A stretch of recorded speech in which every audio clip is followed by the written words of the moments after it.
मैं हूँ English teacher बाबा Vishwanath inter college की सहायक टीचर मिसेस चांदनी खातून। और ऑल ऑफ यू सभी लोगों का मैं गुड आफ्टरनून कहती हूँ। और हमें बहुत ही काफी दुख हो रहा है कि हम लोग कोरोना वायरस की वजह से अपना जो है क्लासेस नहीं ले पा रहे हैं। तो आई होप, जैसे कि मैं सोच रही हूँ कि बहुत दुख हो रहा है, लेकिन इसके तहत हम लोगों ने एक इसका सजेशन निकाला है और ये कहना चाहा है कि हम लोग ऑनलाइन के जरिए बच्चों के सिलेबस को पूरा करवाने का पूरा अपना जो है कोशिश प्रयास कर रहे हैं। तो आज मैं सबसे पहले आपको बता दूं कि मेरा सिलेबस विषय रहा है टेक्स्ट बुक प्रोज का लेसन 1, जिसमें मैंने चैप्टर का नाम लिखा है ए गर्ल विथ बास्केट, जिसके राइटर हैं विलियम सी डगलस। जो मैं आपको ये बताना चाहूंगी, सबसे पहले इस लेसन का मतलब होता है ए गर्ल विथ बास्केट, यानी एक बच्ची के साथ एक टोकरी। और जो American super famous writer William C Douglas ने हमको ये लेसन दिया है, और इस लेसन के माध्यम से ये बताना चाहा है कि सर 1950 ईस्वी जब इंडिया पाकिस्तान का डिवाइडेशन हो चुका था, तो उस समय हमारा जो कंट्री है बहुत ही डिस्ट्रॉय हो चुका था, विभिन्न पार्टों में डिस्ट्रॉय हो चुका था। उस कंट्री को वो सबमिटेड करने के लिए अब जो है आए, और इस लेसन को जब उन्होंने हमारे हिल स्टेशनों, छोटे छोटे स्टेशनों पे जब वो गए, तो देखा कि किस तरह से हमारे Indian people, refugees peoples and other caste peoples जो कि इधर उधर भटक रहे थे, तभी उन्होंने इस लेसन को जो है दिखाया। तो मैं सबसे पहले आपको ये बता दूं कि विलियम सी डगलस जज of supreme court and state of America के जज थे। उसके बाद बता रहे हैं कि at most it is very found losing and new William enjoying natural beauty, क्योंकि वो एक ऐसे राइटर थे जो भारत की ब्यूटी, नेचर यानी नेचुरली चीजों से बेहद वो प्रेम करते थे। उसके बाद he visited India in 1915 and very much impressed by the Indian people, culture and tradition and civilization. 1950 में जब विलियम सी डगलस भारत आए, तो भारत की हिमच्छादित सुंदरता को उन्होंने बहुत प्रेम किया, अर्थात वो बहुत ज्यादा उससे प्रभावित हुए, और उसके बाद उन्होंने इस लेसन को लिखना आरंभ किया। मैं इस लेसन के बारे में बता दूं, ये गर्ल विथ बास्केट, एक लड़की के साथ एक टोकरी, जो मैं आपको बता दूं, the lesson suited visit of the William C Douglas India 1950। जब भारत में विलियम सी डगलस 1950 में भारत को देखने आए, अर्थात सराउंडिंग घूमने आए, तो उन्होंने देखा कि विजिटेड हिज विजिट, उसी कुछ ही समय के बाद जब उन्होंने भारत का भ्रमण कर रहे थे, अर्थात वो इधर उधर जब घूम रहे थे, देख रहे थे कि हमारे देश का जो पॉपुलेशन है, जो पीपल्स हैं, वो चारों तरफ से घूम रहे थे। उसी दौरान कहते हैं कि up to the Bareilly he decided travel from the New Delhi to the Ranikhet, और उन्होंने ये निश्चय किया कि दिल्ली से रानीखेत होते हुए अपनी यात्राएं जो है ट्रेन के द्वारा प्राप्त की। फिर he loved to have conversation with different types of the people. उन्होंने उस घूमने के दौरान भारत के विभिन्न तरह के लोगों से बातचीत की, उनसे मिले, and he found that India were found as the glorious of the poverty. और भारत की विभिन्नता को, उसकी प्रेम स्नेह को उन्होंने स्वयं देखा। फिर कहते हैं he impressed at the station at meet in the 9 years old child. His name is refugees girls. वह उन स्टेशनों पे देखा कि एक छोटी सी बच्ची जो 9 years old यानी 9 वर्ष की बच्ची, जो कि स्टेशन पे क्या कर रही थी, अपने सामानों को इधर उधर लेकर बेच रही थी। फिर कहते हैं this gave him the glimpse of the warm soul of India. यही बच्ची का जो हार्ट है, जो आत्मा है, उस लेखक के हृदय को छू दिया। फिर हम आपको बताएंगे कि पैराग्राफ मैं 1 शुरू कर रही हूँ इस लेसन का, और इसकी मीनिंग जो है मैं आपको बता रही हूँ। I had left Lehni for the Himalayas. I had left New Delhi, मैं दिल्ली पहुंचा, और फिर I was going for Bareilly by the car by the Ranikhet, और दिल्ली से ट्रेन की यात्रा करके मैं जो है रानीखेत पहुंचा। फिर on old British hill station at located on the 6,000 foot right opposite 120 meals. लगभग यहाँ जो हिल स्टेशनों की जो ऊंचाई थी, लगभग 6,000 फीट की ऊंचाई से, जो कि हिल स्टेशन की छावनी, जो ब्रिटिश आर्मी की छावनी थी, जो अंग्रेजों की एक छावनी थी, उसकी ऊंचाई लगभग 6,000 की दूरी से था। फिर कहते हैं the train was slow and stopped. जिस ट्रेन में मैं बैठा था वो ट्रेन जो है स्लो एंड फास्ट, धीरे धीरे, कभी कभी और कभी कभी जोर चल रही थी। फिर कहते हैं ऑल द वे स्टेशन। मैंने सभी स्टेशनों पर, जैसे कि एवरी स्टॉप, जिस स्टेशनों पे जहाँ पे स्टॉप होता था, जहाँ पे लोग रुकते थे, आई स्वयं open the door my compartment and walk to the platform. मैं उस स्टेशन पे, प्रत्येक स्टेशन पे उतरता था, और ट्रेन के जो विंडोज हैं, कंपार्टमेंट हैं, मैं उनको खोलता था और जाकर के इधर उधर प्लेटफॉर्म पे टहलता था। पैराग्राफ 2 में हम आएंगे, the platforms were packed with full people.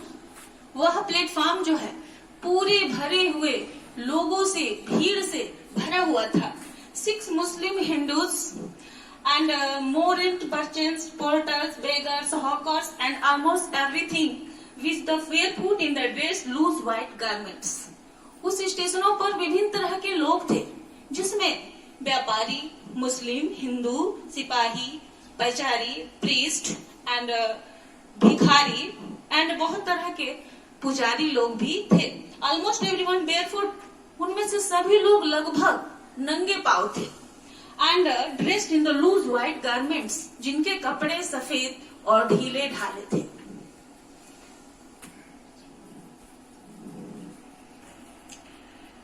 फिर देखिए आगे पैराग्राफ में देखेंगे, garments I would of list 3 people before I could find 1 spoke English. कहते हैं कि उन लोगों में से प्रत्येक लोग जो थे, जो कि मुझसे 1 ही 2 पर्सन थे जो आकर मुझसे अंग्रेजी में बात कर सकते थे।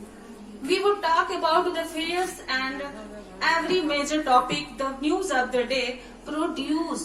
We would talk about affairs. इन दोनों लोग जो हैं उन्हीं मामलों के बारे में, and every major topic, प्रत्येक लोगों के बात में news of the day produce, इसी समाचार पत्रों के बारे में ही बात कर रहे थे। इन दिस वे, यहाँ पर way, I was trying to get feel of the pulse of the nation. मैं भी ये फील कर रहा था, मैं भी ये महसूस कर रहा था कि लोग जो है उसी राष्ट्र हित के बारे में बातें कर रहे हैं। चेकिंग ओपिनियन अगेंस्ट ऑफिशियल, जो कि हर एक लोगों का टॉपिक, प्रत्येक यूनियन का टॉपिक यही राष्ट्र हित की बातें ही थी। अटेंडेंट इन द रिपोर्ट्स, जो कि सारे प्रमाण जांच पत्रों से राष्ट्र हित की बातें ही पता चल रही थी। पैराग्राफ हम 4 पढ़ा रहे हैं। The rule laid through under the right in the agricultural areas. William C Douglas, लेखक विलियम सी डगलस कहते हैं कि the route lay through one of the richest India's cultures areas. मैं अपनी यात्राओं को उन प्रत्येक कृषि प्रधान देशों के क्षेत्रों से होकर गुजर रहा था। This was the plain of the upper Ganga river, जिसके ऊपर क्षेत्रों में गंगा नदी बहती थी। 1000 feet above the sea level, the tropical, लगभग 1000 समशीतोष्ण कटिबंधीय प्रदेश थे। The Ganga was the brown silt, जो गंगा का पानी था ब्राउन सिल्ट यानी भूरे रंग का था। फिर swollen with the flood waters, जिसमें कलकल करके पानी बहता था। It overflows in 100,000 of the areas of rice, जो कि हर एक क्षेत्र धान की खेती करने के लिए विशेष महत्व था। द नॉर्थ वेस्ट जंगल्स, इसके दक्षिण में विशेष जंगल थे। Great expanses of the grass higher, जो कि बड़े ही ऊंचे ऊंचे घने घास के मैदान थे। And man's head and broken except to the occasional clumps of the trees, वो घास इतने ऊंचे थे कि कोई भी व्यक्ति अपना सर खड़ा हो जाए तो occasional clump of the trees, तो उसका सर जो है विशेष तरह से ढक सकता था। इन होम ऑफ द टाइगर्स, इन्हीं बड़े घास के मैदानों में, जो कि जंगल के मैदानों में home of the tigers, elephants, pythons and cobras, जो कि विभिन्न जानवरों के घर हुआ करते थे, जिसमें से जानवर थे टाइगर चीता, एलिफेंट हाथी, pythons Nag and cobras. Everywhere else there was the flood in the running to the horizon. Everywhere else was the flood. हर एक लोगों का घर इन्हीं बड़े जंगलों में हुआ करता था। But the dotted here and they were the sacred banyan tree of the roots of the papa trees. कहते हैं but dotted here and there by the sacred banyan tree. और उन्हीं बड़े जंगलों के घास के मैदानों में, जो कि एक बरगद का बड़ा रहस्यमय पेड़ था। रोज ऑफ द पाकड़ ट्रीज, उसके आगे एक पाकड़ वृक्ष यानी पाकड़ का वृक्ष था। शेप्ड लाइक इंस, इस तरह के कुछ आकार के वृक्ष थे। And having thing twisted Trunks heart, जो हाथी के सूंड के समान बड़े ही विशालकाय वृक्ष हुआ करते थे। Hot humid year was moving for the south west, जो कि उत्तरी दिशाओं से बड़े ही अच्छे अर्थात मूविंग धीरे धीरे हवाएं जो है आया करती थी। Monkey some of their mothers with the babies clinging and the ridings, उनकी माताएं, सम ऑफ देयर मदर्स, उनकी कुछ जो माताएं थी, बंदरों की जो माताएं थी, विद बेबीज, उनके साथ उनके जो बच्चे थे, cleansing them on the reading, यानी एक पेड़ से दूसरे पेड़ पर अपने माओ के साथ क्या करती थी, लटकती रहती थी। अंडरनीथ, उनके नीचे, swung of the trees at the station broken for the foot. swung the trees, वहां पर जो स्टेशनों के नीचे वृक्ष थे, looking for food, उन्हीं पेड़ों पर वे बंदर बैठा करते थे और भोजन की तलाश में इधर उधर कूदते रहते थे। The village, वह गांव, we passed had and the walls made of the mud mixed with the water and the cow dung, जिन गांवों से हम गुजर रहे थे, we passed had the wall made of the mud mixed, उन गांव की दीवारें थी वो कच्ची थी, and mix with the water powder, जो कि गाय के गोबरों से उस दीवारों को लीपा हुआ था। They are peaked roofs of the wear, जो कि उनकी छतें कच्ची थी, झोपड़ियां थी। Thatched bombas grass dried on the bamboo poles, it reached across to the rafters. Thatched bundles, घास के जो झुंड थे, जो मुट्ठे थे, उनको बांस के पोल्स पर लगाए गए थे, स्क्रेड ऑफ द रिफ्टर्स, और जो कि उन झोपड़ियों पर घास के बंडलों को बिछाया गया था। दे ड्रैग इन दिनों and the pumpkin wings of the grow over the year Bloom, जिनके ऊपर, उन झोपड़ियों के ऊपर कुछ लौकी के पौधे जो कि बिछाए गए थे, दिखाए गए थे। Trailing strips of the yellow over rave walls, जिनकी दीवारें अब उन पौधों से हरे भरे पीले दिख रहे थे। अब हम पैराग्राफ, थैंक यू। हाँ तो बच्चों, मैं आपसे ये कहना चाहूंगी कि अगला पैराग्राफ जो है मैं अगले डे पढ़ाऊंगी। Thank you.